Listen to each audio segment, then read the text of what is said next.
며느리가 제 앞에 무릎을 꿇고 울부짖던 순간 저는 미소 지었습니다. 본사 회장실 유리창 너머로 가을비가 흘러내리던 그 오전, 흰색 정장을 입은 며느리 윤지가 떨리는 손으로 문을 밀고 들어왔습니다. 회장님, 면담 신청드렸던 윤지입니다. 목소리가 갈라졌습니다. 비서가 고개를 끄덕이자 윤지는 한 걸음씩 제 앞까지 다가왔고 손에 든 서류 봉투가 바닥에 떨어졌습니다. 바스락 소리와 함께 흰 종이가 구두 끝까지 미끄러졌습니다. 그 모서리에 빨간 글씨가 보였습니다. 압류예고 통보서. 제 심장은 오히려 고요해졌습니다. 이제야 인생이 한 바퀴 돌아 제자리를 찾는구나 싶었습니다. 윤지가 제 앞에 서서 고개를 숙였습니다. 입술만 바르르 떨고 있던 그녀가 겨우 입을 열었습니다. 어머니, 정말 어머니 맞으시죠? 그 한마디를 내뱉는데 목젖이 3번이나 흔들렸습니다. 저는 대답하지 않았습니다. 그저 책상 위 명패를 손끝으로 천천히 돌렸습니다. 진국푸드 명예회장 김영숙. 그 글자가 형광등 아래에서 반짝였고 윤지의 눈동자가 그 빛을 따라 흔들리더니 갑자기 그녀는 무릎을 꿇었습니다. 쿵! 무릎이 차가운 대리석 바닥에 닿는 소리가 방 안을 울렸습니다. 하얀 무릎이 붉게 물들었고 눈물이 뚝뚝 떨어져 구두 끝을 적셨습니다. 어머니, 제발 용서해 주세요. 손끝이 떨렸습니다. 그 손이 제 구두 끝에 닿으려다 말고 공중에서 멈췄습니다. 눈물이 바닥에 고이며 작은 웅덩이를 만들었습니다. 저는 한참을 그 모습을 내려다보다가 천천히 입을 열었습니다. 이제 와서 왜 나를 찾았니? 목소리가 너무 차가워서 제 귀에도 낯설게 들렸습니다. 윤지는 흐느끼며 서류를 내밀었습니다. 손이 너무 떨려서 제대로 잡지 못했고 안에서 서류들이 쏟아져 나왔습니다. 주택 압류 통보서, 남편 파산 신청서, 빨간 도장이 찍힌 채무 독촉장. 제가 그것들을 내려다보자 윤지는 울먹이며 말했습니다. 저희가 갈 데가 없어요. 남편 회사가 부도났어요. 이제 정말 아무데도 기댈 데가 없어요. 마지막 단어는 거의 비명처럼 나왔습니다. 방 안 공기가 무겁게 가라앉았고 유리창을 두드리는 빗소리만 들렸습니다. 저는 그녀의 눈을 바라봤습니다. 이제야 무릎을 꿇네. 그토록 나를 깔보던 내가. 그 생각이 스쳤지만 제 마음은 시원하지 않았습니다. 오히려 가슴 한쪽이 서늘했습니다. 윤지야. 제가 조용히 부르자 그녀가 울먹이며 얼굴을 들었습니다. 마스카라가 번져 검은 줄이 뺨을 타고 흘러내렸습니다. 내가 처음 나를 시장 아줌마라 부르던 날 기억하니? 그녀는 입술을 떨며 대답하지 못했습니다. 그날의 장면이 제 눈앞을 스쳤습니다. 시장에서 땀범벅이 되어 국밥을 퍼주던 제 손, 그 앞에서 코를 막으며 이런 냄새는 싫어요라던 그녀의 얼굴. 그날 저는 아무 말도 하지 못했습니다. 아들이 옆에서 고개를 숙이고 있었으니까요. 윤지가 떨리는 목소리로 말했습니다. 그땐 제가 너무 어렸어요. 체면이 전부인 줄 알았어요. 어머니께서 그렇게 고생하셨을 줄은 몰랐습니다. 몰랐다는 말, 참 편한 말이지. 알려고 하지 않았던 거겠지. 그 말에 그녀의 어깨가 떨렸습니다. 그 눈물은 참으로 늦게 흘렀습니다. 남편 회사가 무너지고 재산이 다 날아간 지금에서야 터진 후회였으니까요. 저는 조용히 의자를 가리켰습니다. 앉아라. 윤지는 고개를 숙인 채 의자 끝에 조심스레 앉았습니다. 한참 침묵이 흐른 뒤 그녀가 낮게 말했습니다. 어머니, 사실 처음부터 제가 잘못했어요. 준호가 어머니께 생활비를 드리겠다고 했을 때 제가 말렸어요. 체면이 안 선다고 주변에 소문날까 봐요. 손이 허벅지 위에서 덜덜 떨렸습니다. 저는 조용히 고개를 끄덕였습니다. 이 여자는 평생 남의 눈을 두려워하며 살았던 사람이었습니다. 결국 그 눈이 자기 인생을 무너뜨린 셈이었죠. 저는 천천히 일어나 그녀 앞으로 걸어갔습니다. 기회는 주는 게 아니야. 스스로 만들어야지. 그 말에 그녀의 입술이 떨렸습니다. 저는 고개를 돌려 창밖을 바라보며 속으로 중얼거렸습니다. 이제는 너도 알아야 한다. 인생은 남이 올려주는 게 아니라 스스로 일어서는 거란 걸. 그 순간 노크 소리가 들리더니 문이 열렸습니다. 회장님, 아드님이 도착하셨습니다. 윤지가 깜짝 놀란 듯 문 쪽을 돌아봤습니다. 눈물이 마르기도 전에 문이 천천히 열렸습니다. 문틈 사이로 아들 준호가 들어왔습니다. 수척한 얼굴, 구겨진 정장, 헐겁게 풀린 넥타이. 그가 제 얼굴을 보는 순간 걸음을 멈췄고 입술이 파르르 떨렸습니다. 엄마. 저는 조용히 숨을 고르며 그를 바라봤습니다. 한때 이사라는 직함에 취해 어깨를 펴고 다니던 아들이 이렇게 초라한 모습으로 제 앞에 섰습니다. 저는 천천히 책상 서랍을 열었습니다. 서랍 안에서 낡은 공책 한 권이 눈에 들어왔습니다. 표지에는 오래된 국물 자국이 묻어 있었고 모서리는 닳아서 해졌습니다. 제가 그 공책을 꺼내 책상 위에 올려놓자 준호와 윤지의 시선이 동시에 그쪽으로 향했습니다. 이게 뭔지 아니? 두 사람은 대답하지 못했습니다. 저는 공책을 다시 서랍에 넣으며 고개를 들었습니다. 창밖에서 천둥 소리가 들렸고 번개가 번쩍이며 방안을 순간적으로 밝혔습니다.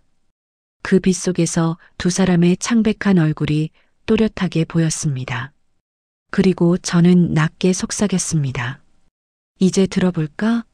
어떻게 너희가 이렇게 됐는지, 그리고 내가 어떻게 여기까지 왔는지.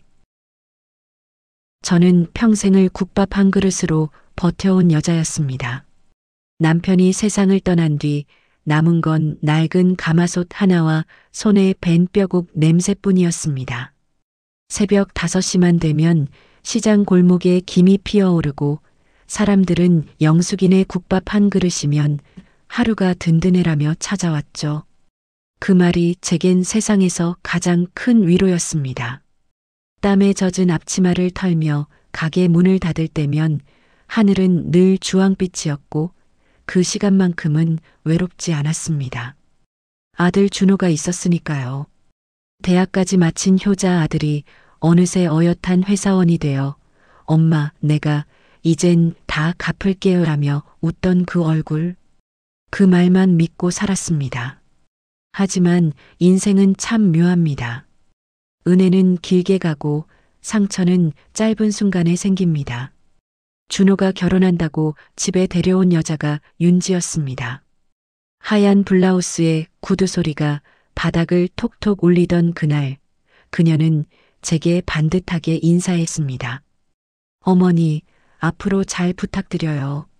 말은 공손했습니다. 하지만 저는 그녀의 눈빛을 놓치지 않았습니다. 제 낡은 슬리퍼를 힐끗 보고 벽에 걸린 남편 사진을 훑고 부엌 쪽 가마솥 냄새가 낮아 살짝 미간을 찌푸리던 그 표정. 그 눈빛을 보며 저는 알 수 있었습니다. 이 아이는 나를 사람으로 보기보다 상황으로 보겠구나. 결혼식이 끝나고 얼마 지나지 않았습니다. 어느 날 윤지에게서 전화가 왔습니다. 어머니, 준호가 요즘 회사에서 중요한 프로젝트 맡았어요. 어머니도 시장 일은 조금 줄이시고 앞으로 결혼식 같은 중요한 날에는 냄새나는 옷은 좀 피하셨으면 해요. 저는 잠시 말을 잃었습니다. 냄새나는 옷이라니. 그 한마디가 마음속을 깊게 긁고 지나갔습니다. 하지만 저는 애써 웃으며 대답했습니다. 그래, 알겠다. 신경 쓸게. 전화를 끊고 나서 한참 동안 가마솥을 바라봤습니다. 그 속에서 보글보글 끓던 국물이 제 속같이 요동치고 있었습니다. 그날 밤 준호가 집에 들렀습니다. 엄마, 윤지가 괜히 그런 말한 거 아니에요. 그냥 체면이 좀. 그 말에 저는 고개를 끄덕이며 웃었습니다. 그래, 나도 이제 젊은 사람들 생각 알아야지. 하지만 웃음 뒤로 마음은 오래 식지 않았습니다. 그날 이후 윤지는 점점 연락을 줄였습니다. 명절에도 얼굴을 보기가 힘들었죠. 한 번은 전화를 걸었더니 이렇게 말했습니다. 요즘 바빠서요. 또 오면 냄새가 옷에 뱄까 봐요. 그 말을 들은 밤 저는 국밥집 불을 끄지도 못하고 멍하니 앉아 있었습니다. 김이 서린 창문 너머로 달빛이 비쳤고 그 빛 아래서 제 손이 부들부들 떨렸습니다. 시간이 흘러 준호가 회사 이사로 승진했다는 소식을 들었습니다. 이제 좀 여유가 생기겠구나 싶었습니다. 하지만 그 기대는 오래가지 않았습니다. 준호는 저를 찾아와 머리를 극적이며 말했습니다. 엄마, 요즘 회사 사정이 좀 안 좋아요. 당분간 돈은 못 보낼 것 같아요. 저는 놀라지 않았습니다. 아들이 어떤 눈치를 보고 있는지 이미 알고 있었으니까요. 그 뒷배에는 윤지가 있었습니다. 그녀의 말투, 표정, 모든 게 떠올랐습니다. 어머니한테 돈 보내면 체면이 안 선다고 그렇게 말했겠죠. 그래서 저는 그냥 고개를 끄덕였습니다. 그래, 나 괜찮다. 너나 잘 살아라. 그 말 뒤로 목이 메었지만 웃으며 등을 두드렸습니다. 그 후로 가게에 앉아 국밥을 퍼줄 때마다 생각했습니다. 내 아들은 지금도 밥은 잘 먹고 있을까? 손님들 속에서 아들 또래의 청년들이 국밥을 비우는 걸 보면 괜히 가슴이 먹먹했습니다. 그릇을 씻으며 중얼거렸습니다. 그래, 세상이라는 게 다 그런 거지. 하지만 어느 날이었습니다. 시장 입구로 검은 차 한 대가 들어왔습니다. 문이 열리고 윤지가 내렸습니다. 까만 선글라스를 쓰고 손엔 고급 가방을 들고 있었습니다. 사람들이 속삭이기 시작했습니다. 저 여자 영숙이 아들 며느리라더라. 와, 차 좀 봐. 저게 얼마짜리야? 윤지는 가게 문턱에 서서 선글라스를 벗으며 말했습니다. 어머니, 잠깐 얘기 좀 하죠. 그 말 한마디에 시장의 소음이 멎은 듯 조용해졌습니다. 저는 손에 묻은 국물을 닦고 밖으로 나갔습니다. 무슨 일 있니? 윤지는 팔짱을 끼고 말했습니다. 목소리는 낮았지만 또렷했습니다. 이런 데서 장사하시면 저희한테도 민폐예요. 남편이 한 회사의 임원인데 시댁이 시장에서 국밥이라뇨. 저희도 상황이 괜찮아지면 생활비 드릴 테니까 국밥 장사는 그만하세요. 그 말은 날선 칼처럼 제 가슴을 베었습니다. 주변 상인들이 저를 쳐다봤고 누군가 혀를 찼습니다. 그날 제 손이 미세하게 떨렸고 시장 사람들의 시선이 저를 덮쳤습니다. 저는 그 자리에 서서 아무 말도 하지 않았습니다. 대신 속으로 다짐했습니다. 그래, 이 손이 국밥만 퍼는 손이 아니라는 걸 언젠간 보여주마. 윤지는 선글라스를 다시 쓰고 돌아섰습니다. 구두 굽소리가 시장 바닥을 울리며 멀어졌고 검은 차가 골목을 빠져나갔습니다. 그 차가 사라진 뒤에도 저는 한동안 그 자리에 서 있었습니다. 저녁이 되어 가게 문을 닫을 때였습니다. 시장 상인 김언니가 다가와 제 어깨를 두드렸습니다. 영수가 괜찮아? 저는 고개를 끄덕이며 웃었습니다. 괜찮아요, 언니. 저 정도는 아무것도 아니에요.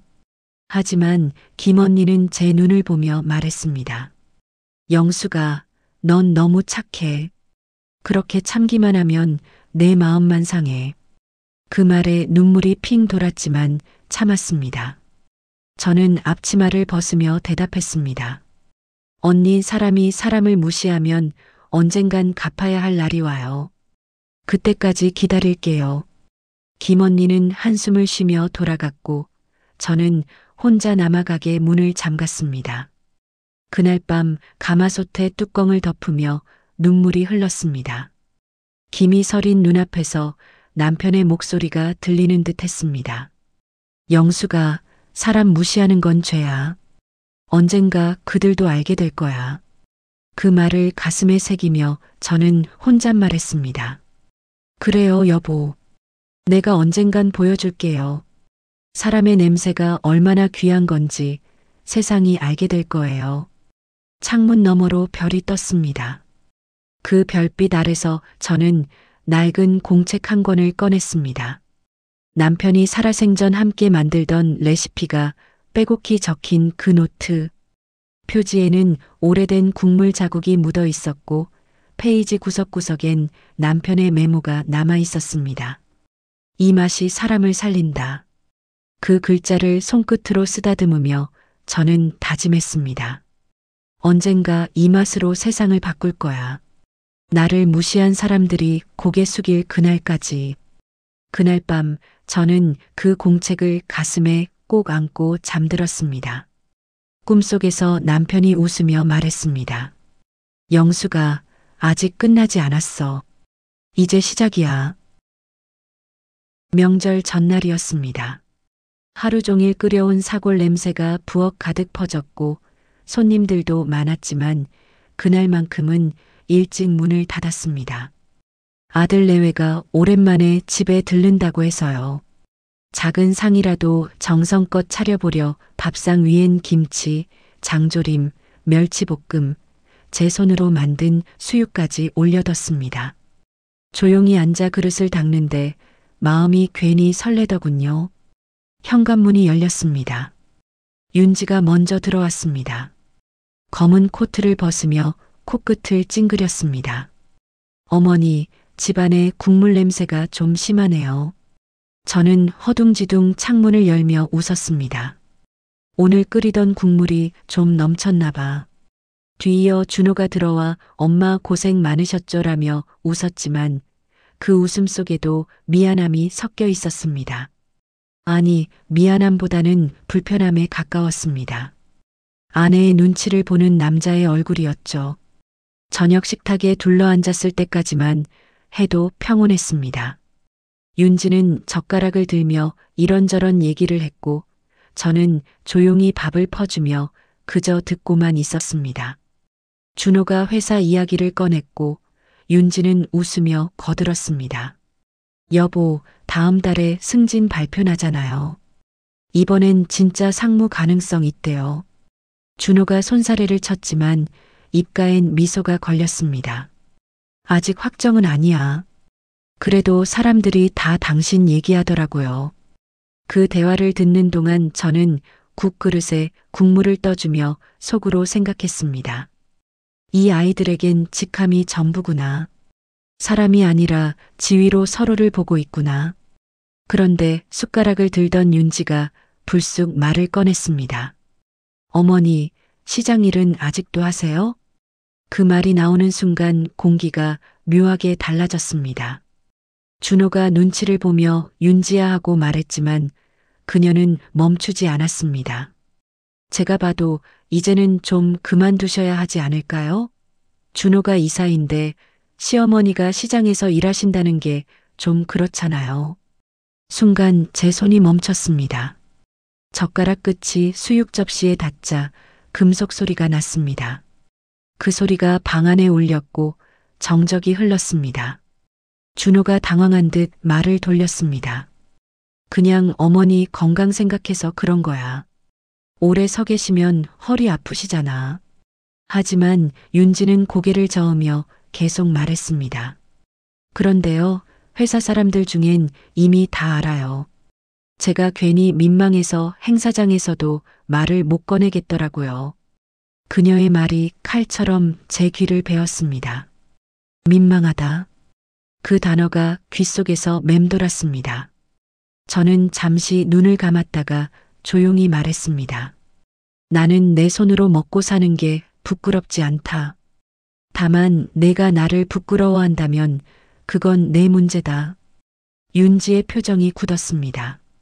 잠깐 당황한 듯 보였지만 곧 웃음을 지으며 말했습니다. 어머니, 너무 예민하게 받아들이시는 거예요.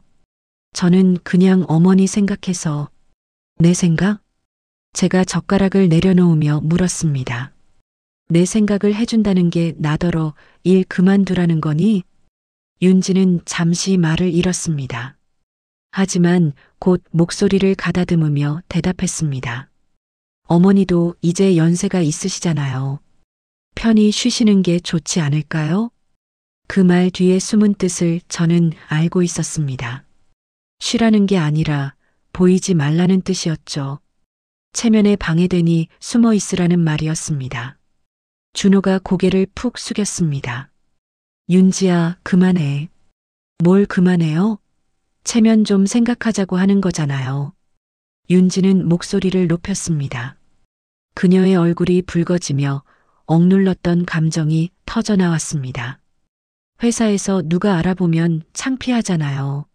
요즘 세상에 시장통 국밥이라니 이사 부인한테 어울려요?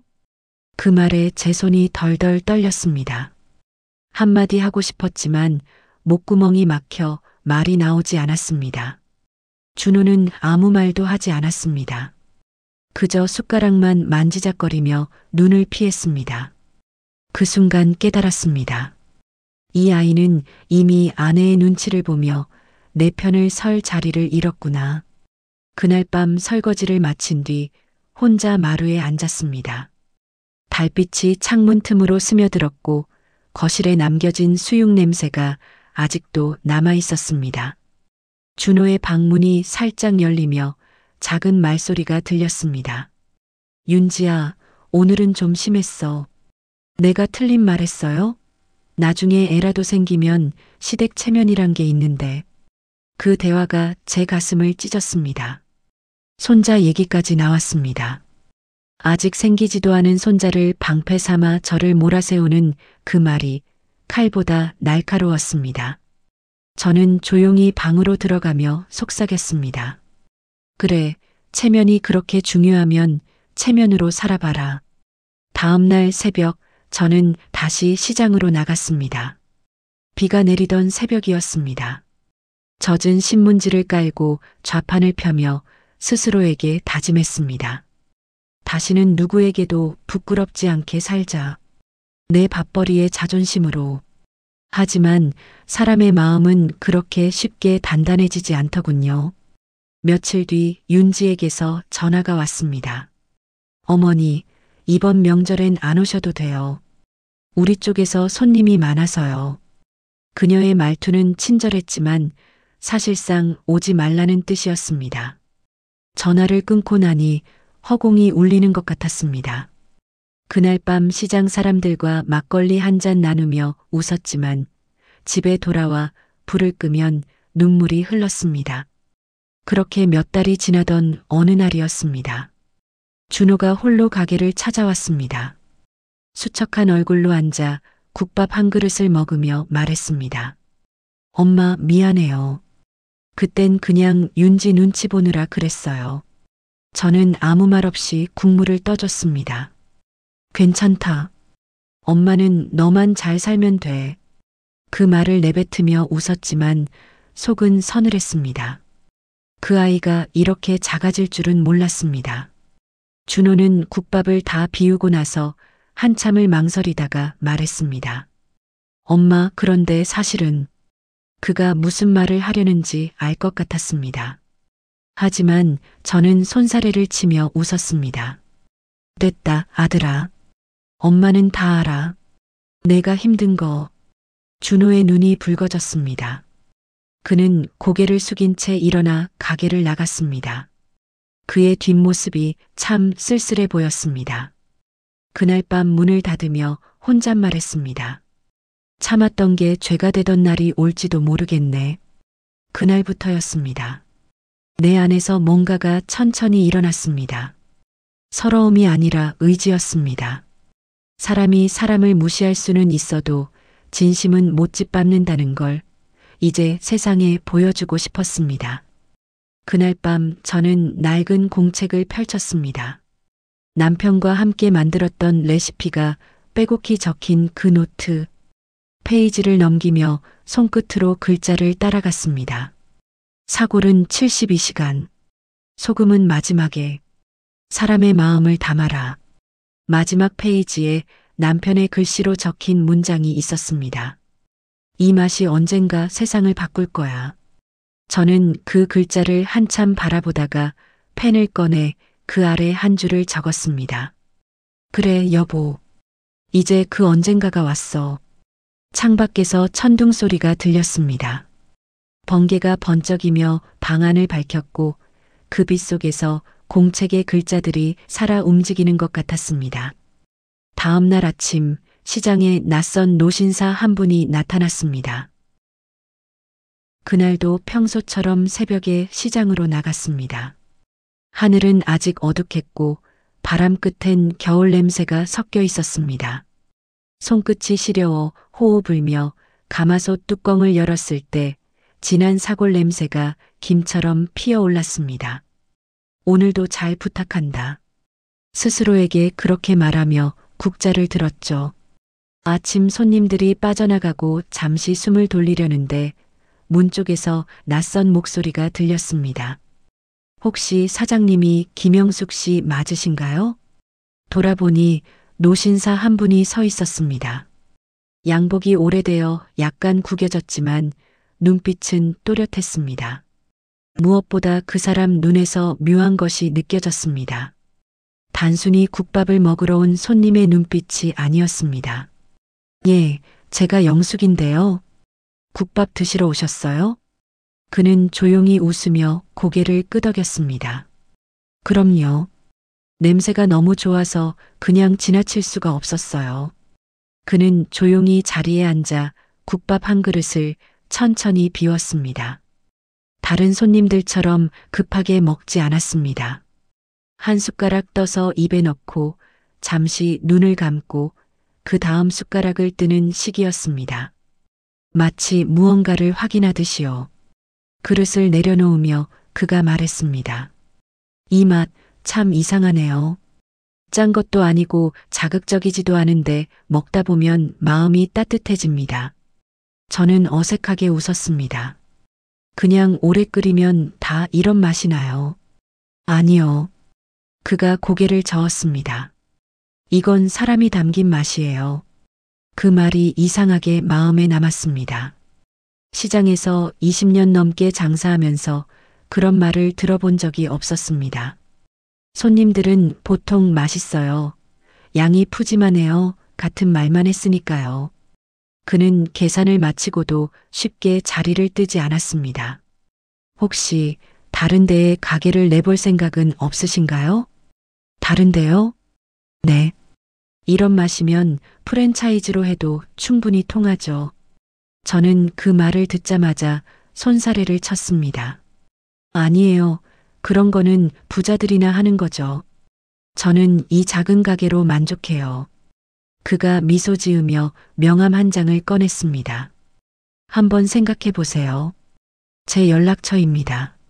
명함을 받아보니 이렇게 적혀 있었습니다. 진국푸드 대표이사 정민호. 진국푸드요? 네, 간편식 유통회사입니다. 아직 작지만 성장하고 있는 중이에요. 그는 일어서며 덧붙였습니다. 오늘 국밥은 제 인생에서 먹어본 것 중 가장 진한 맛이었습니다. 맛이 아니라 마음이요. 그렇게 말하고 그는 가게를 나갔습니다. 저는 한참 동안 그 명함을 손에 쥔 채 멍하니 서 있었습니다. 프랜차이즈라니. 그런 건 텔레비전에서나 보던 얘기였습니다. 저 같은 시장 장사꾼이 무슨 프랜차이즈를 하겠습니까? 하지만 이상하게도 그날 밤 잠이 오지 않았습니다. 남편이 살아있을 때 했던 말이 떠올랐습니다. 영수가 우리 이 맛으로 언젠가 크게 해보자. 사람들이 줄 서서 먹는 가게 말이야. 그때는 그저 농담인 줄 알았습니다. 하지만 이제 와서 생각해보니 남편은 진심이었던 것 같았습니다. 그래서 그렇게 레시피 노트에 정성껏 기록을 남겼던 거겠죠. 며칠이 지났습니다. 어느 날 저녁 가게 문을 닫으려는데 다시 그 노신사가 나타났습니다. 이번엔 서류 가방을 들고 있었습니다. 사장님, 조금만 시간 내주실 수 있으세요? 저는 망설이다가 고개를 끄덕였습니다. 정 회장은 서류 가방에서 두툼한 파일 하나를 꺼냈습니다. 사장님, 이걸 한번 보세요. 펼쳐진 서류에는 숫자와 그래프가 가득했습니다. 저는 잘 이해할 수 없었지만 정 회장이 차근차근 설명했습니다. 요즘 사람들은 집에서 간편하게 먹을 수 있는 음식을 찾습니다. 하지만 공장에서 만든 맛은 차갑습니다. 사장님 같은 분의 손맛이 필요한 거예요. 저는 고개를 저었습니다. 저는 배운 게 없어요. 계약서도 제대로 읽을 줄 모르고 사업이 뭔지도 잘 몰라요. 그런 건 제가 도와드릴 수 있습니다. 정 회장이 조용히 말했습니다. 사장님은 그저 레시피만 제공해 주시면 됩니다. 나머지는 저희가 다 하겠습니다. 하지만 저는 쉽게 결정할 수 없었습니다. 20년 넘게 지켜온 이 가게, 손님들과 나눈 정, 시장 사람들과의 인연, 그게 다 사라질 것 같았습니다. 조금만 시간을 주세요. 생각해 볼게요. 정 회장은 고개를 끄덕이며 일어섰습니다. 천천히 생각하세요. 다만 한 가지만 말씀드리고 싶습니다. 그가 문 앞에서 돌아서며 말했습니다. 사장님을 무시한 사람들에게 보여주고 싶지 않으세요?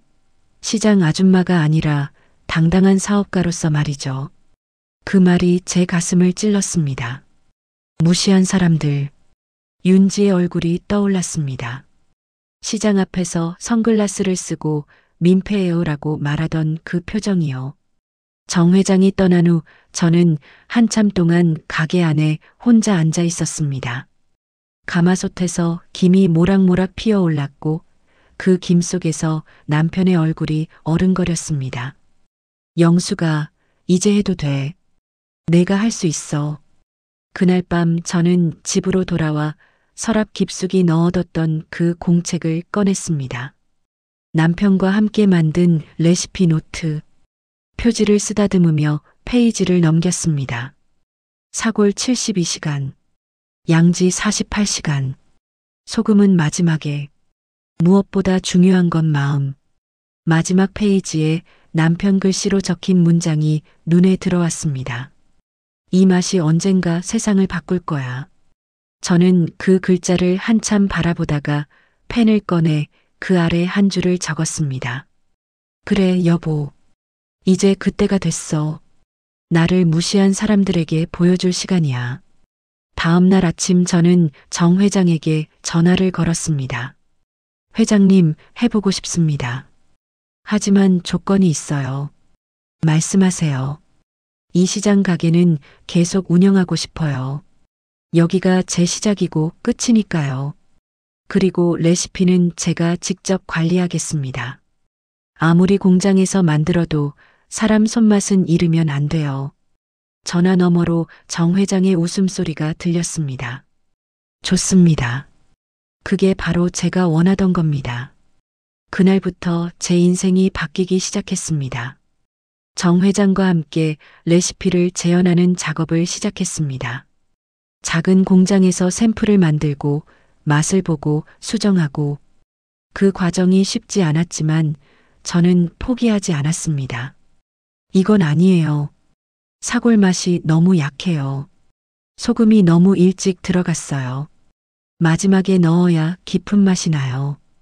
처음엔 공장 사람들이 시장 아줌마가 뭘 안다고 하는 눈치였습니다. 하지만 점점 그들도 고개를 끄덕이기 시작했습니다. 이 맛 정말 다르네요. 어떻게 이런 맛이 나오죠? 그럴 때마다 저는 대답했습니다. 사람 손을 거쳐야 해요. 기계만으론 안 돼요. 몇 달이 지나 드디어 첫 제품이 나왔습니다. 진국 사골곰탕. 포장지에는 김이 모락모락 나는 국밥 그림이 그려져 있었습니다. 정 회장이 제게 첫 제품을 건네며 말했습니다. 사장님, 이게 시작입니다. 저는 그 포장을 받아들고 한참을 바라봤습니다. 20년 시장 바닥에서 땀 흘리며 만들던 그 맛이 이제 이렇게 포장되어 세상에 나간다는 게 믿기지 않았습니다. 고맙습니다, 회장님. 아니요, 제가 더 감사하죠.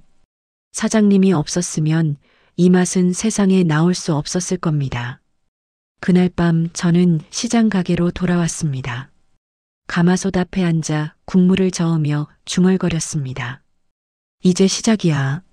나를 무시한 사람들이 고개를 숙일 때까지. 창밖으로 별이 떴습니다. 그 별빛 아래서 저는 레시피 노트를 펼치고 새로운 페이지에 한 줄을 적었습니다. 오늘부터 김영숙은 시장 아줌마가 아니라 꿈을 만드는 사람이다. 그리고 그 아래 작게 덧붙였습니다. 윤지야, 이제 기다려라. 내가 무시한 그 냄새가 어떻게 세상을 바꾸는지 보여줄 테니. 몇 주 후 진국 사골곰탕이 대형마트에 입점했습니다. 처음엔 잘 팔리지 않았습니다. 그저 수많은 간편식 중 하나였으니까요. 하지만 입소문이 퍼지기 시작했습니다. 이 맛, 진짜 집에서 끓인 것 같아요. 엄마 손맛이 나요. 판매량이 점점 늘었고 재주문이 쏟아졌습니다. 정 회장이 전화를 걸어왔습니다. 사장님, 대박입니다. 이번 달 매출이 예상치를 2배나 넘었어요. 저는 전화를 끊고 가게 창밖을 바라봤습니다. 시장 골목은 여전히 시끄러웠고 사람들은 분주히 오갔습니다. 하지만 이제 저는 알고 있었습니다. 이 작은 시장 골목에서 시작된 맛이 곧 전국을 움직이게 될 거라는 걸. 그날 저녁 김언니가 가게로 찾아왔습니다. 영수가 소문 들었어. 내가 대단한 일하고 있다며? 저는 웃으며 대답했습니다. 아직 멀었어요, 언니. 이제 시작일 뿐이에요. 하지만 속으로는 다짐했습니다. 이제 정말 시작이야. 나를 무시한 모든 사람들이 내 이름을 듣게 될 거야. 그날 밤 하늘에서 첫눈이 내렸습니다. 2년이 흘렀습니다. 진국 사골곰탕은 전국 대형마트에 입점했고 편의점에서도 팔리기 시작했습니다. 처음엔 작은 코너 한쪽에 놓여있던 제품이 이제는 간편식 매대 중앙을 차지하고 있었습니다. 정 회장은 저를 찾아와 말했습니다. 사장님, 이제 공장을 확장해야 합니다. 주문량을 감당할 수가 없어요. 저는 고개를 끄덕였습니다. 하지만 여전히 새벽이면 시장 가게로 나갔습니다. 가마솥 앞에 서서 국물을 저으며 손님들을 맞았죠. 그게 제 뿔이었으니까요. 영숙이 언니, 이제 큰 사람 됐는데 여기는 왜 나와? 김언니가 물으면 저는 웃으며 대답했습니다. 언니, 여기가 제 집이잖아요. 집은 버리면 안 되는 거예요. 어느 날 정 회장이 조심스럽게 제안했습니다. 사장님, 이제 회사 지분을 정리할 때가 됐습니다. 레시피 제공에 대한 대가로 명예회장 자리와 지분 30%를 드리고 싶습니다. 명예회장. 그 말이 낯설었습니다. 저는 그저 시장에서 국밥 팔던 아줌마였는데 이제 회장이라는 직함이 붙는다니. 회장이요? 저 같은 사람이요? 사장님만큼 자격 있는 분이 없습니다. 이 회사의 맛은 사장님 손에서 나온 거예요. 그렇게 저는 진국푸드 명예회장이 되었습니다. 회사는 본사 건물을 새로 지었고 꼭대기층에 제 사무실이 생겼습니다. 유리창 너머로 도시 전체가 내려다 보이는 그곳에서 저는 가끔 멍하니 서 있곤 했습니다.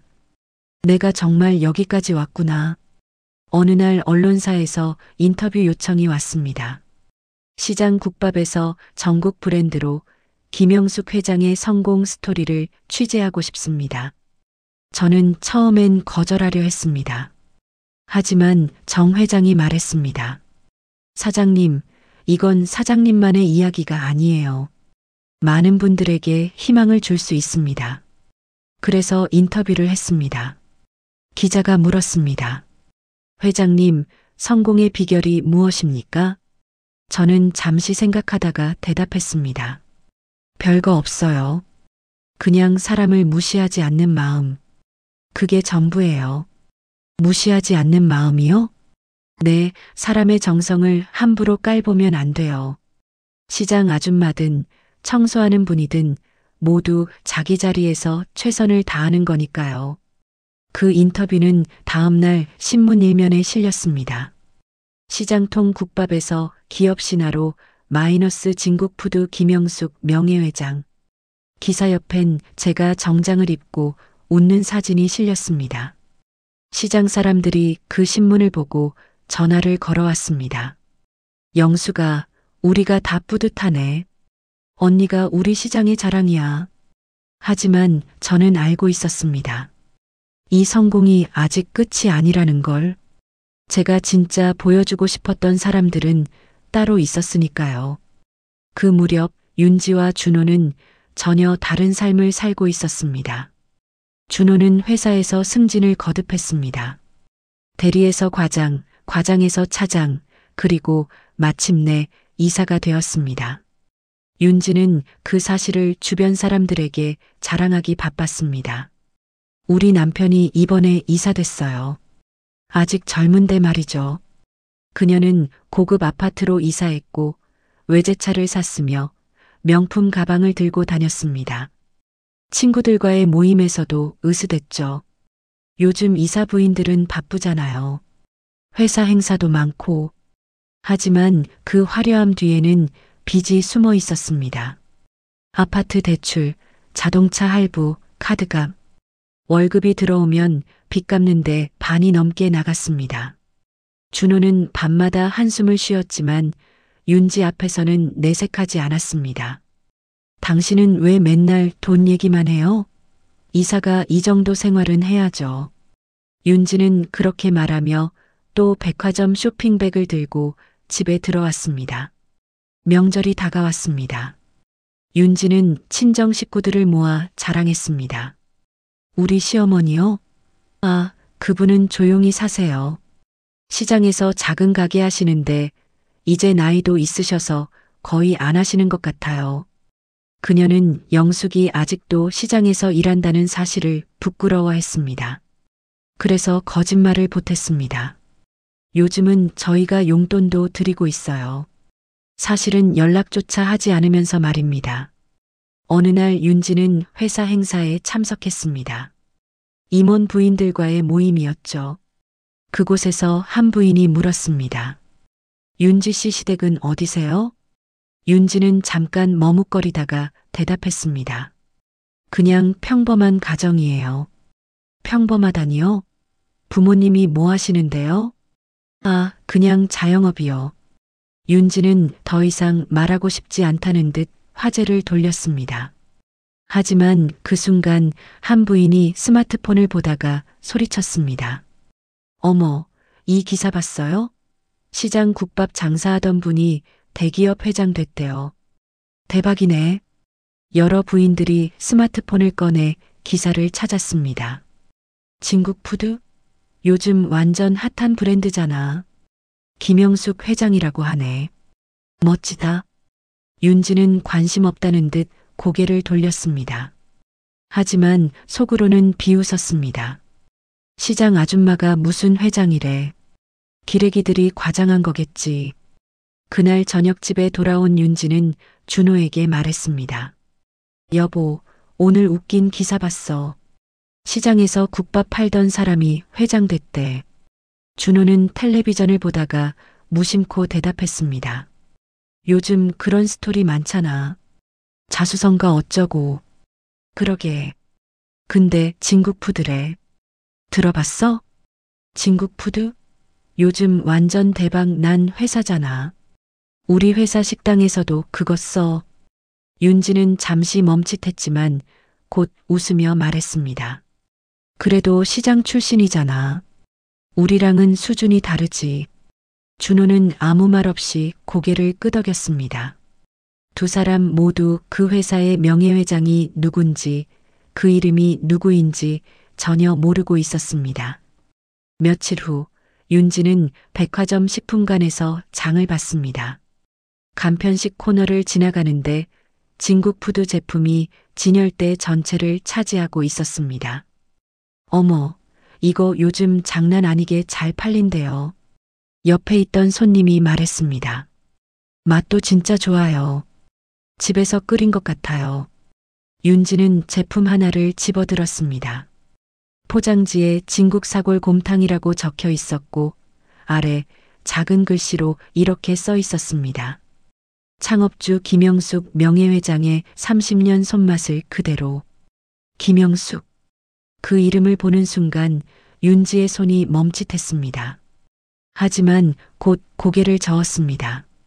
설마 동명이인이겠지.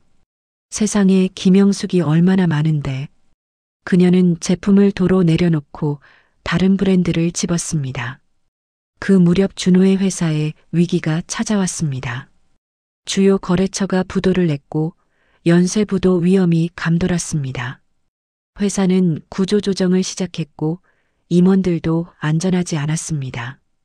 준호는 밤마다 술을 마시며 돌아왔습니다. 여보, 회사 분위기가 안 좋아. 이번에 구조조정되면 나도 위험해. 윤지는 화들짝 놀랐습니다. 그럼 안 되지. 당신은 이사잖아. 이사도 소용없어. 실적 안 나오면 다 잘려. 그날 밤 윤지는 잠을 이루지 못했습니다. 만약 준호가 잘리면 어떻게 되는 걸까? 이 아파트는, 이 차는, 이 명품 가방들은 어떻게 되는 걸까?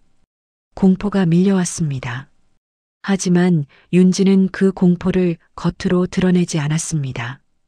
여전히 친구들 앞에서는 웃으며 말했습니다. 우리 남편 요즘 바빠 죽겠어. 큰 프로젝트 맡아서. 거짓말이었습니다. 준호는 프로젝트를 잃었고 회사에서 점점 밀려나고 있었습니다. 그 무렵 저는 회사에서 새로운 제안을 받았습니다. 회장님, 이번에 전국 무료 급식소 사업을 시작하면 어떨까요? 어려운 분들께 따뜻한 한 끼를 제공하는 겁니다. 저는 즉시 동의했습니다. 좋아요. 그게 진짜 진국이죠. 무료 급식소 소식이 언론에 보도되었습니다. 진국푸드 전국 10개 도시에 무료 급식소 개소 마이너스 김영숙 회장 나눔이 진짜 맛. 기사는 포털 사이트 메인을 장식했습니다. 사람들의 댓글이 달렸습니다. 진짜 멋진 기업이네요. 이런 회사 제품 사야죠. 김영숙 회장님 존경합니다. 그 기사를 본 시장 상인들이 또 전화를 걸어왔습니다. 영수가, 너 완전 대단해졌다. 저는 웃으며 대답했습니다. 언니들, 나 여전히 매일 시장 나와요. 여기가 내 집이잖아요. 하지만 속으로는 다른 생각을 하고 있었습니다. 이제 곧이야. 나를 무시한 사람들이 내 이름을 듣게 될 거야. 그날 저녁 저는 회장실에 홀로 앉아 창밖을 바라봤습니다. 도시의 불빛이 반짝였고 그 불빛 속 어딘가에 준호와 윤지가 살고 있을 것입니다. 저는 책상 서랍을 열어 낡은 레시피 노트를 꺼냈습니다. 마지막 페이지를 펼치니 남편의 글씨가 보였습니다. 이 맛이 언젠가 세상을 바꿀 거야. 저는 그 아래 펜으로 한 줄을 적었습니다. 여보, 당신 말이 맞았어. 이제 세상이 바뀌고 있어. 그리고 나를 무시한 사람들도 곧 바뀔 거야. 창밖에서 천둥 소리가 들렸습니다. 먹구름이 몰려오고 있었습니다. 비가 올 것 같았습니다. 저는 조용히 중얼거렸습니다. 윤지야, 준호야. 너희가 무시한 그 냄새가 이제 온 나라를 덮고 있단다.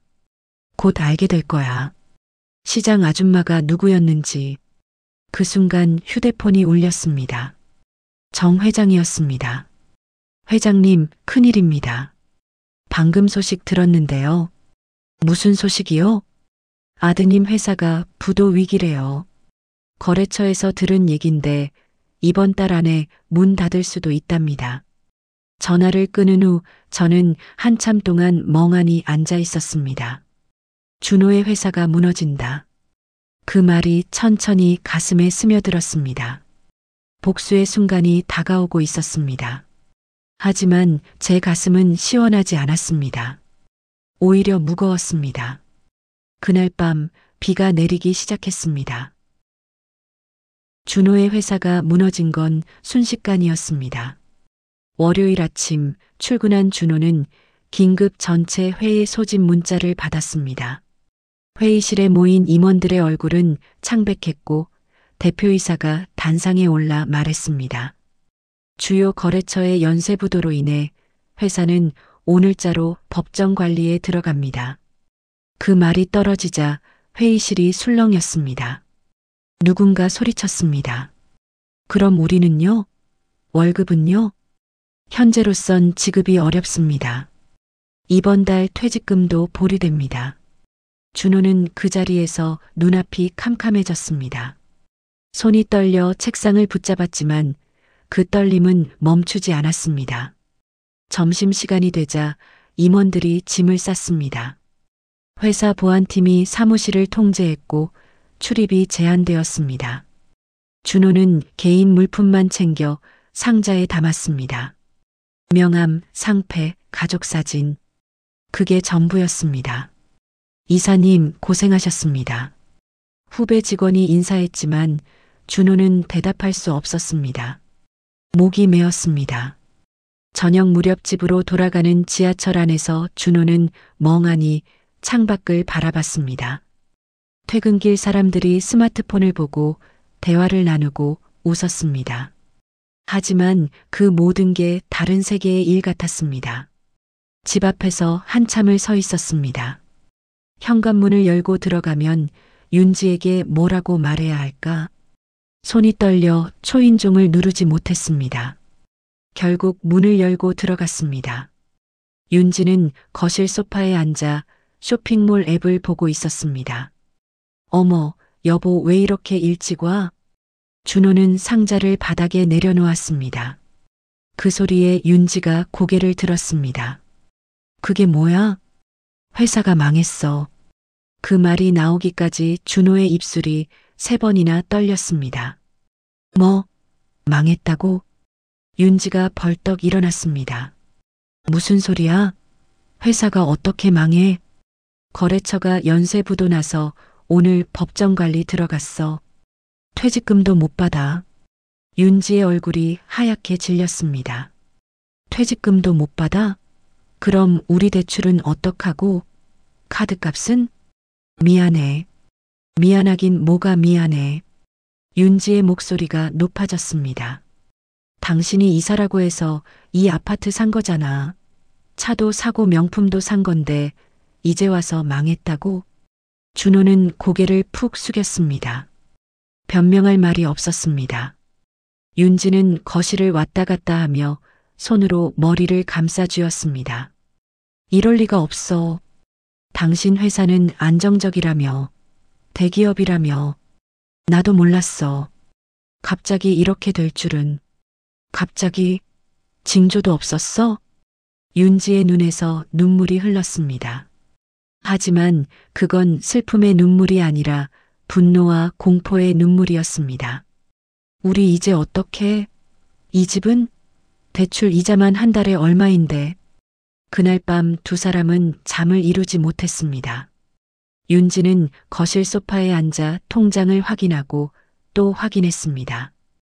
계좌 잔고는 생각보다 적었습니다.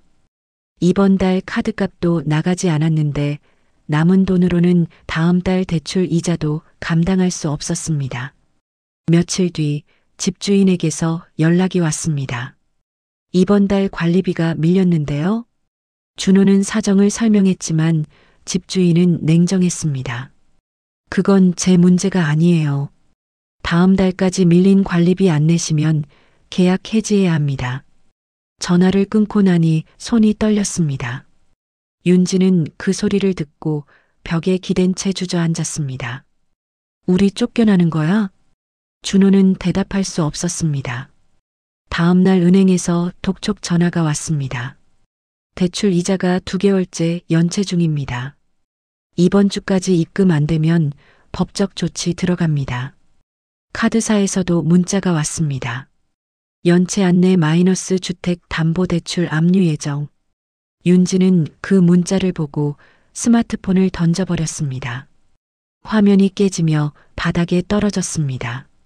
이게 무슨 일이야 이게. 그녀는 무너져 내렸습니다. 화려했던 거실, 명품 가방들, 고급 가구들이 이제는 무겁게만 느껴졌습니다.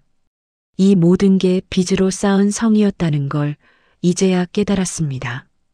준호는 이력서를 수십 장 썼습니다. 하지만 답장은 오지 않았습니다. 나이도 있고 부도난 회사 출신이라는 꼬리표가 붙자 어디서도 그를 원하지 않았습니다. 여보, 아무데라도 일 구해봐. 편의점이라도 경비라도. 윤지가 애원하듯 말했지만 준호는 자존심이 허락하지 않았습니다. 내가 이사였는데 어떻게 편의점을 해? 이사가 뭐가 중요해? 지금은 돈이 급한데. 윤지의 목소리가 갈라졌습니다. 시간이 갈수록 집 안 분위기는 얼어붙었습니다. 전기세가 밀려 독촉장이 날아왔고 겨울인데도 난방을 못 켜서 집안의 입김이 허공에 맴돌았습니다. 윤지는 옷장을 열어 명품 가방들을 꺼냈습니다. 한때 자랑하던 그 가방들이 이제는 원망스러웠습니다. 이걸 팔아야겠어. 중고 거래 앱에 올렸지만 생각만큼 팔리지 않았습니다. 가격을 낮춰도 문의만 오고 거래는 성사되지 않았습니다. 왜 안 팔리는 거야? 그녀는 하얀 손으로 담요를 끌어올리며 중얼거렸습니다. 그때 어머니가 도와주겠다고 했을 때 그냥 받았으면 됐는데 그 한마디에 눈물이 뚝뚝 떨어졌습니다. 체면이 밥보다 중요하다고 믿었던 세월이 이제는 굶주림보다 쓰라린 후회로 되돌아온 셈이었습니다. 어느 날 준호가 조심스레 말했습니다. 윤지야, 엄마께 연락드리자. 지금 상황을 말씀드리면 도와주실지도 몰라. 윤지는 단호히 고개를 저었습니다. 절대 안 돼. 그분 앞에 내가 어떻게 고개를 숙여. 그녀의 자존심은 마지막 남은 벽 같았습니다. 하지만 그 벽은 오래 서 있지 못했습니다. 며칠 후 우편함에 빨간 봉투가 꽂혀 있었습니다. 압류예고 통보서 마이너스 주택 및 예금 자산 전액. 윤지는 그 봉투를 들고 한참을 바라보다가 결국 무릎이 풀려 바닥에 주저앉았습니다. 손에서 봉투가 떨어지며 바닥에 펼쳐졌습니다. 빨간 글씨가 눈에 들어왔습니다. 최종 기한 이번 주 금요일.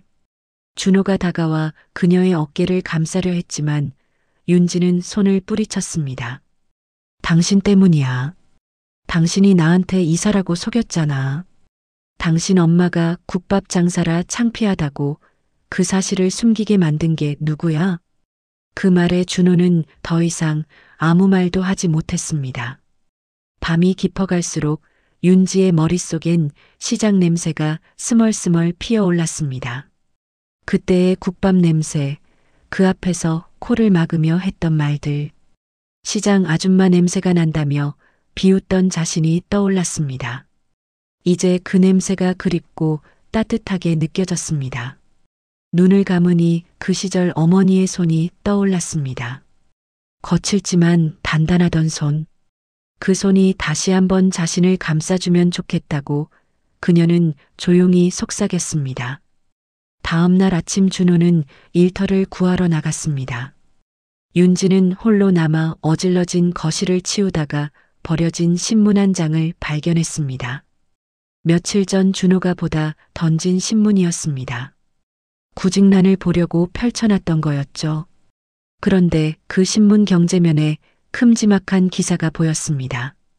진국푸드, 국내 1위 간편식 브랜드 등급 마이너스 김영숙 명예회장 인터뷰. 윤지는 무심코 그 기사를 읽기 시작했습니다.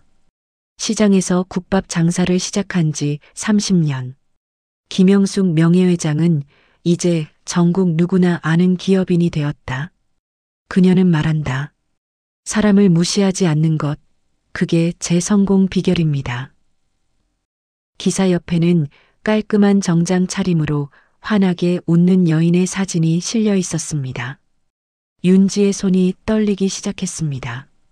그 얼굴, 나이가 들고 옷차림이 달라졌지만 그 얼굴을 모를 수가 없었습니다. 이건 어머니?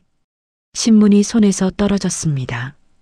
바닥에 펼쳐진 신문 위로 윤지의 눈물이 뚝뚝 떨어졌습니다. 시장에서 국밥 팔던 그 시어머니가 코를 막으며 냄새난다고 했던 그분이 이제 전국 1위 기업의 회장이었다는 사실이 그녀는 온몸이 얼어붙는 것 같았습니다. 그분이 회장이셨다고?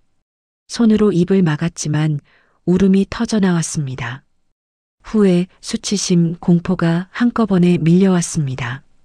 진국푸드, 그 이름이 머릿속에서 맴돌았습니다. 백화점에서 봤던 그 제품, 포장지에 적힌 김영숙 명예회장.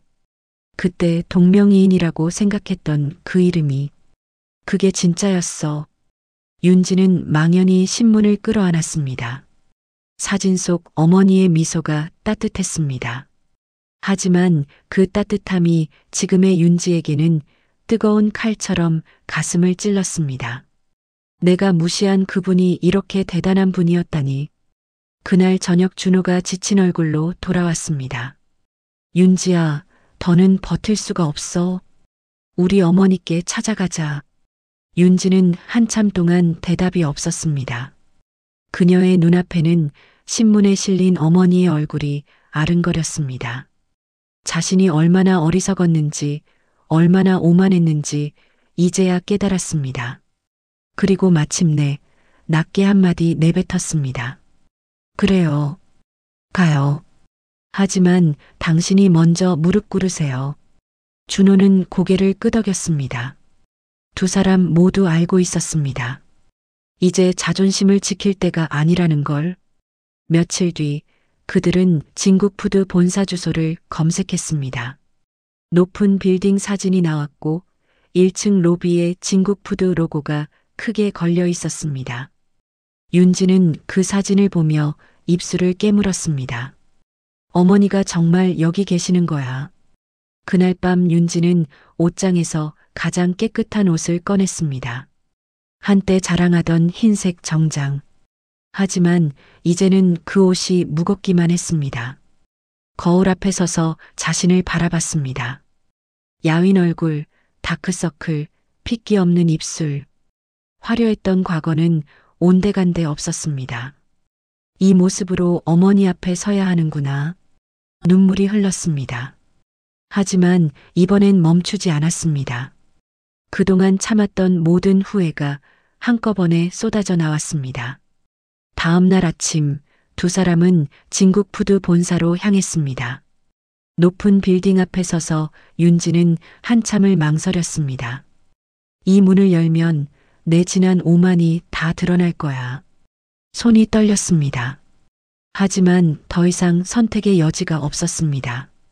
그녀는 손을 떨며 회전문을 밀었습니다. 로비는 넓고 깨끗했습니다. 안내 데스크 직원이 밝게 웃으며 물었습니다. 어떻게 오셨어요? 명예회장님 뵙고 싶은데요. 예약은 하셨나요?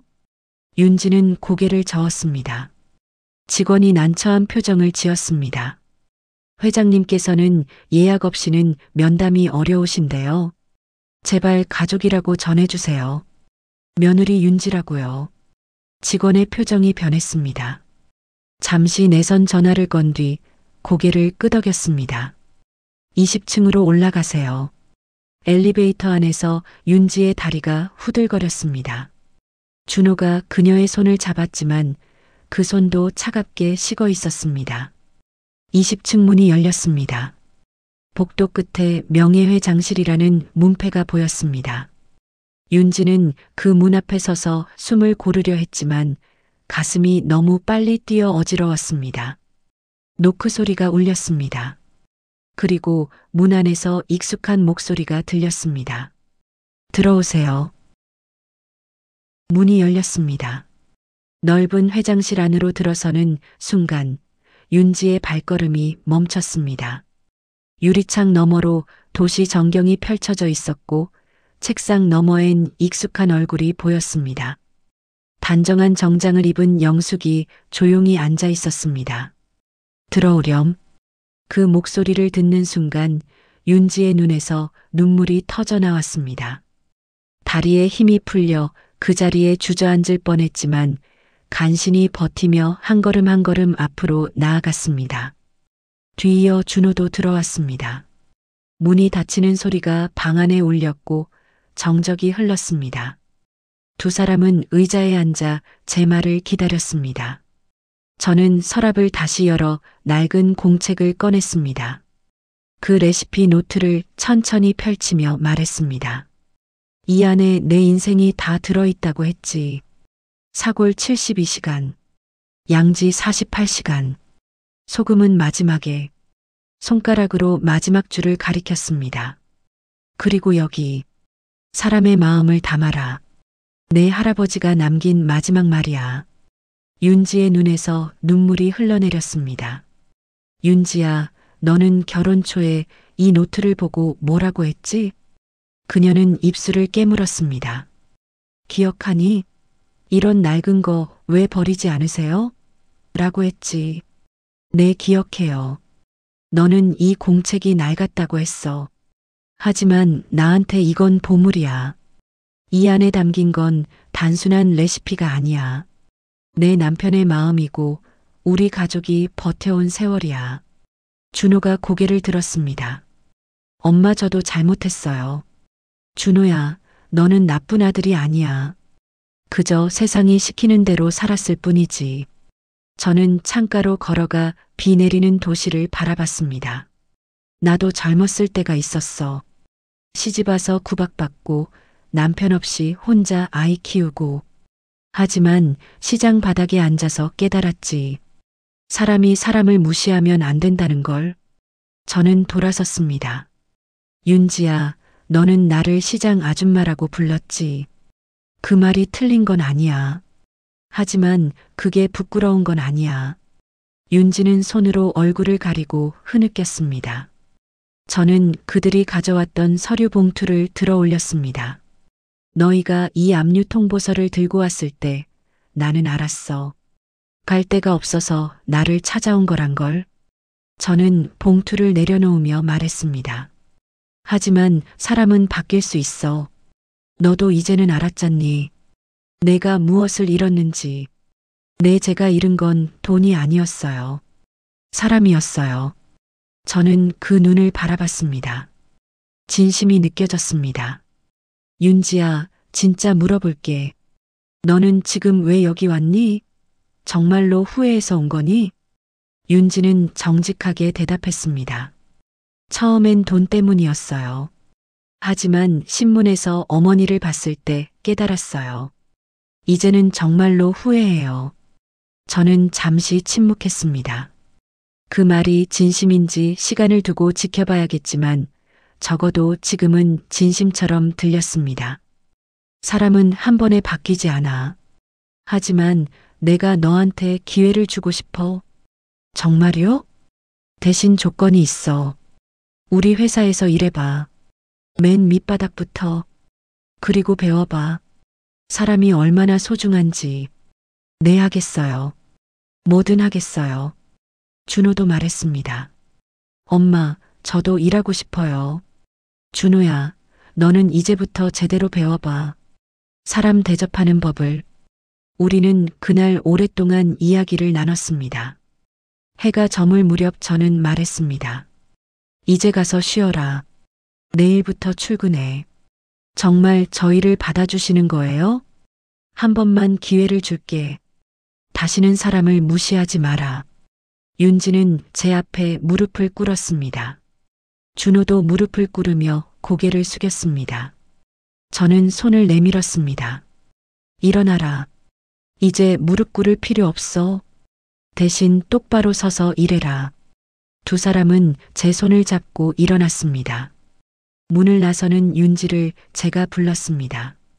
윤지야, 다음에 시장 가게로 와봐. 내가 국밥 한 그릇 끓여줄게. 네, 꼭 갈게요. 두 사람이 나간 후 저는 레시피 노트 마지막 페이지를 펼쳤습니다. 남편의 글씨가 보였습니다. 사람의 마음을 담아라. 저는 펜을 꺼내 그 아래 한 줄을 적었습니다. 여보, 나 오늘 사람을 용서했어. 그게 진짜 진국이더라. 다음 날부터 윤지는 회사 사회공헌팀에 출근했습니다. 저는 가끔 무료 급식소에 들러 그 아이를 지켜봤습니다. 처음엔 어색해하더니 점점 사람들에게 진심 어린 미소를 짓기 시작했습니다. 어느 날 점심시간이 끝나고 제가 급식소에 들렀습니다. 앞치마를 두르고 국자를 들고 있었죠. 어머니, 오늘은 내가 직접 국 끓여줬어. 맛봐봐. 저는 국물 한 숟가락을 윤지에게 건넸습니다. 윤지는 조심스럽게 마시고 눈을 감았습니다. 어때? 맛있어요. 정말 맛있어요. 이게 사람 손맛이야. 기계로는 절대 못 내는 맛이지. 며칠 후 저는 윤지를 회장실로 불렀습니다. 잘하고 있더라. 감사합니다, 어머니. 윤지야, 이제 내가 너한테 하나 부탁할 게 있어. 저는 서랍에서 낡은 레시피 노트를 꺼내 윤지에게 건넸습니다. 이걸 받아. 너도 이제 이 맛을 배워야지. 우리 집안의 맛을 말이야. 윤지는 떨리는 손으로 공책을 받았습니다. 제가 이걸 받아도 돼요? 넌 이제 우리 가족이잖아. 가족이라면 당연히 물려받아야지. 윤지는 공책을 가슴에 꼭 안았습니다. 소중히 할게요. 그래, 그리고 언젠가 내 딸이나 며느리한테 물려줘라. 이게 우리 집안의 진국이야. 그날 저녁 저는 홀로 회장실에 앉아 창밖을 바라봤습니다. 윤지가 그 공책을 들고 집으로 돌아갔겠지요. 창밖에서 첫눈이 내리기 시작했습니다. 새로운 계절이 오고 있었습니다. 시간이 흘러 봄이 왔습니다. 진국푸드 본사 건물 앞마당에 무료 급식소 1주년 기념행사라는 현수막이 걸렸습니다. 그날 저는 앞치마를 두르고 가마솥 옆에 섰습니다. 시장 시절처럼 국자를 들고 국밥을 푸는데 하얀 모자를 쓴 직원들이 줄지어 서 있었습니다. 그중 한 명, 윤지가 제 옆에 있었습니다. 어머니, 제가 할게요. 윤지가 제 손에서 국자를 받아들었습니다.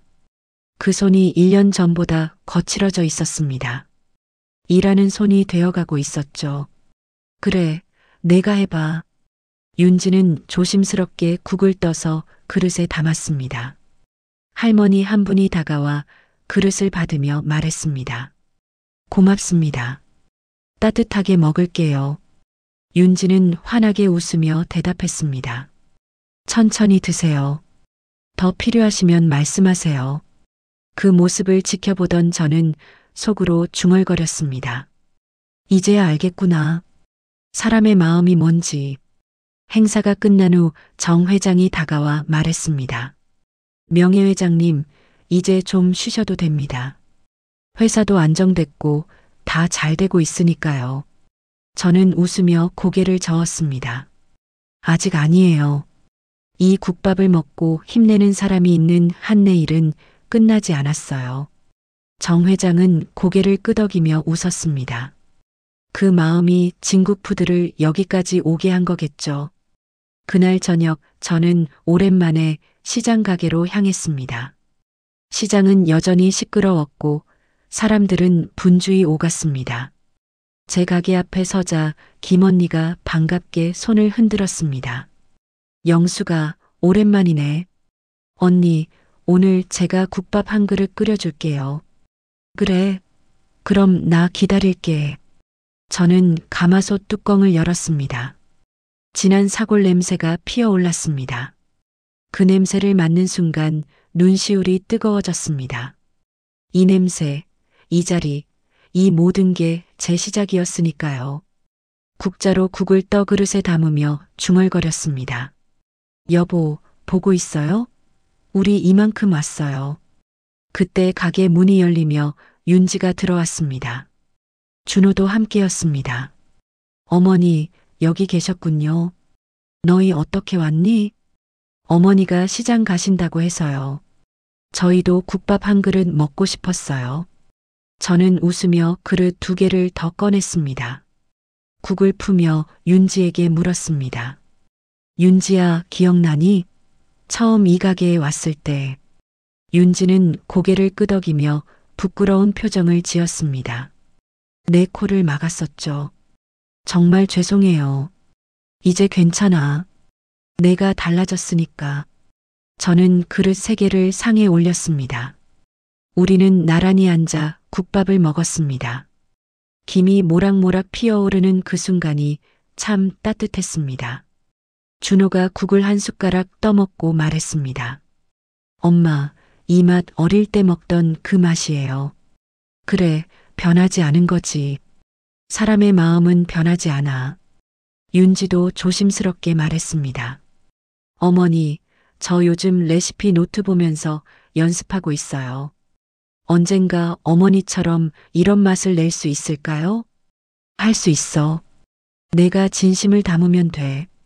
식사를 마치고 설거지를 하는데 윤지가 다가와 말했습니다. 어머니, 제가 할게요. 그래, 그럼 부탁한다. 윤지는 그릇을 닦으며 물었습니다. 어머니, 진국이 뭐예요? 회사 이름이기도 하지만 어머니가 말씀하시는 진국은 뭔가 다른 것 같아요. 저는 잠시 생각하다가 대답했습니다. 진국은 말이야, 진짜 국물이란 뜻이지. 하지만 나한테 진국은 진짜 사람이야. 거칠애 없이 진심으로 대하는 거. 그게 진국이야. 윤지는 고개를 끄덕이며 그릇을 닦았습니다. 그 모습이 1년 전과는 많이 달라 보였습니다. 며칠 후 저는 회사 임원회의에 참석했습니다. 정 회장이 보고했습니다. 올해 매출이 작년 대비 30% 증가했습니다. 신제품 엄마의 국밥 시리즈가 특히 좋은 반응을 얻고 있습니다. 임원들이 박수를 쳤습니다. 저는 조용히 손을 들었습니다. 한 가지 제안이 있습니다. 말씀하세요, 회장님. 이익의 10%를 무료 급식 확대에 사용하면 어떨까요? 더 많은 분들께 따뜻한 한 끼를 드리고 싶습니다. 회의실이 잠시 조용해졌습니다. 그리고 정 회장이 웃으며 말했습니다. 좋은 생각입니다. 그게 진국푸드의 정신이니까요.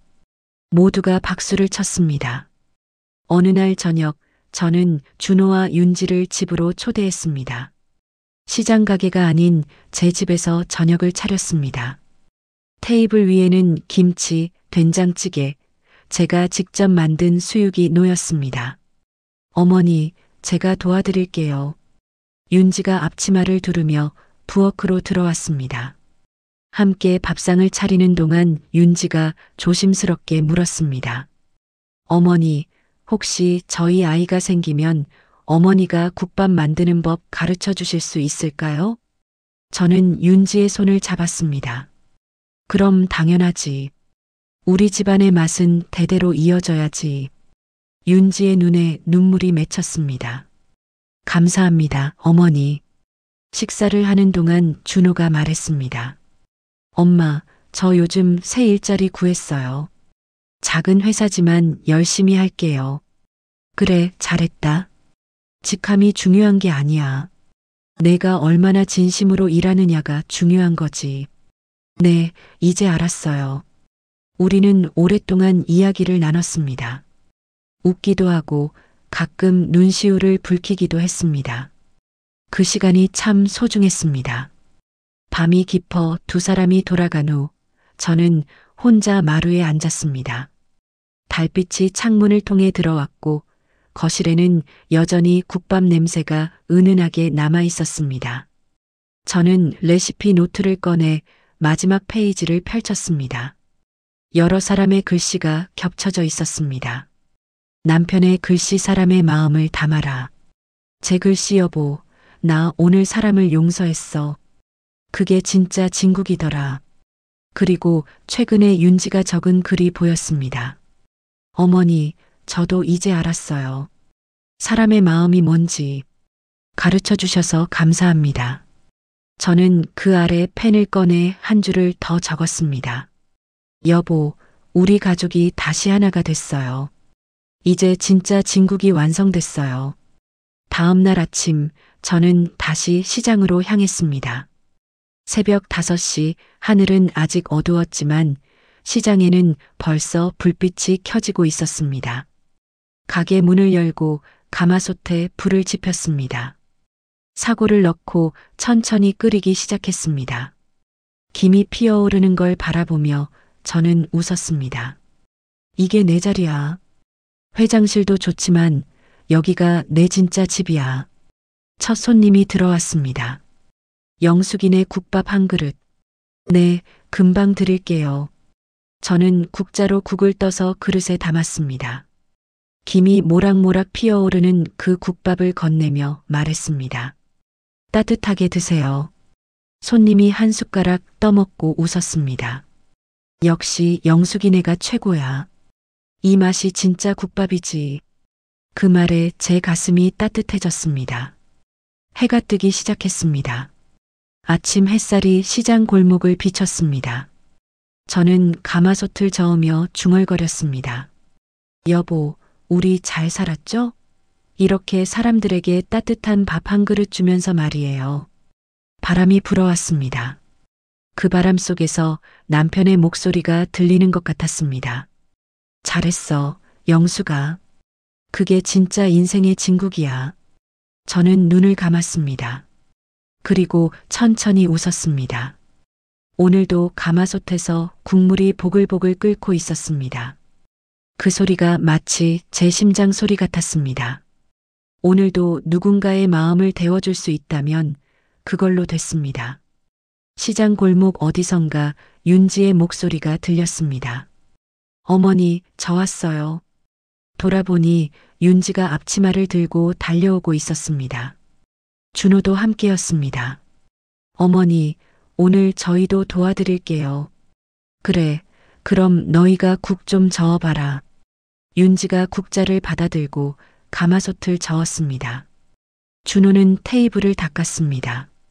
우리 세 사람은 나란히 서서 아침 손님을 맞았습니다.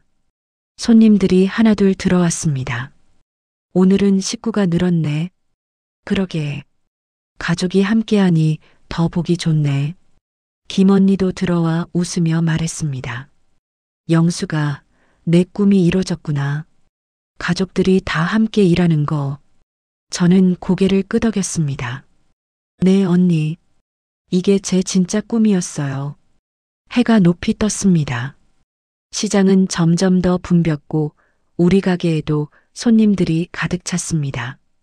윤지는 능숙하게 국을 푸고 준호는 손님들을 맞았습니다. 저는 가마솥 앞에 서서 그 모습을 지켜봤습니다. 이게 진국이구나. 사람이 사람과 함께하는 것. 마음이 마음을 데우는 것. 그날 저녁 가게 문을 닫을 때였습니다. 저는 윤지와 준호에게 말했습니다. 고생했다. 오늘 참 잘했어. 어머니, 이제 제가 어머니를 도울 수 있어서 기쁩니다. 윤지가 말했습니다. 나도 기쁘다. 너희와 함께 할 수 있어서. 우리는 함께 가마솥을 씻고 테이블을 닦고 가게를 정리했습니다. 마지막으로 불을 끄려는데 윤지가 말했습니다. 어머니, 레시피 노트에 제가 한 줄 더 적어도 될까요? 그럼 당연하지. 윤지는 공책을 펼쳐 마지막 페이지에 한 줄을 적었습니다. 오늘 처음으로 가족과 함께 국밥을 끓였습니다. 이제 알았어요. 진국은 가족이 함께 만드는 거라는 걸. 저는 그 글을 읽고 윤지의 어깨를 토닥였습니다. 잘 적었다. 이제 너도 우리 집안의 진짜 사람이 됐어.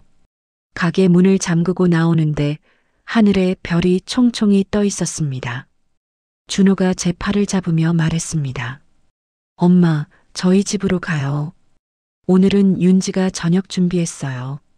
그래, 그럼 가보자. 우리는 나란히 걸어갔습니다. 시장 골목을 빠져나와 거리를 걷는 동안 저는 이 순간이 참 행복하다고 느꼈습니다. 집에 도착하니 상위에 윤지가 차린 음식이 놓여 있었습니다. 된장찌개, 김치, 그리고 레시피 노트를 보고 만들었다는 수육. 어머니, 제가 만들었어요. 맛이 어떨지 모르겠네요. 저는 수육을 한 점 집어 먹었습니다. 간이 딱 맞았습니다. 맛있다. 내가 진심을 담았구나. 윤지의 얼굴이 환해졌습니다. 우리는 함께 저녁을 먹었습니다. 웃고 이야기하고 가끔 눈물도 흘렸습니다. 그 모든 순간이 소중했습니다. 식사가 끝나고 집으로 돌아오는 길, 저는 하늘을 올려다봤습니다. 별이 유난히 밝게 빛나고 있었습니다. 여보, 보고 있어요? 우리 이렇게 행복해요. 모두가 함께해요. 집에 도착해 잠자리에 들기 전 저는 마지막으로 레시피 노트를 펼쳤습니다. 여러 세대의 글씨가 겹쳐진 그 페이지를 보며 펜을 들었습니다. 그리고 마지막 한 줄을 적었습니다. 사람을 살리는 건 거창한 성공이 아니라 진심한 숟가락이다. 이게 우리 집안의 진국이고 이게 인생의 진국이다. 펜을 내려놓고 공책을 덮었습니다. 창밖으로 달빛이 비쳐 들어왔습니다. 저는 눈을 감으며 중얼거렸습니다. 여보, 우리 잘 살았죠? 앞으로도 잘 살 거예요. 우리 가족과 함께. 그날 밤 저는 평온하게 잠들었습니다. 꿈속에서 남편이 나타나 웃으며 말했습니다. 영수가 수고했어. 이제 진짜 진국이 완성됐어. 아침이 밝았습니다. 오늘도 시장에는 사람들이 모여들고 가마솥에서는 국물이 끓고 김이 모락모락 피어오를 것입니다. 오늘의 사연 어떠셨나요? 댓글에 소중한 의견도 공유해주세요. 아울러 영상이 마음에 드셨다면 좋아요와 구독, 알림 설정 부탁드립니다. 이야기 소나무에 큰 도움이 됩니다. 오늘도 좋은 하루 되시고 행복하세요. 시청해주셔서 감사합니다.